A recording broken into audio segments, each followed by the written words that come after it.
Күнделікті макияжымның қанша теңге екенін бірге есептейік. База ретінде қолданған бұл кремді мен BB Glow косметикалық дүкенінен алдым. Ал тоналкам 04 реңктегі Evelyn.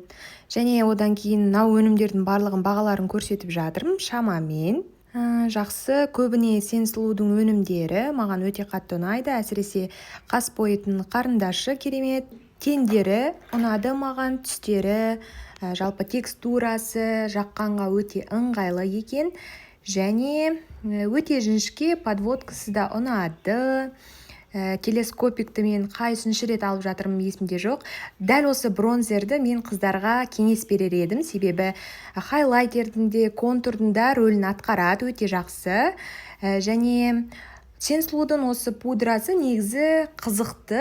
Егер сіздің базаңыз, жалпы тоналкаңыз жақсы болса, жақсы тұрады. Және Сен Сұлудың лип комбосы өте керемет үйлесім береді.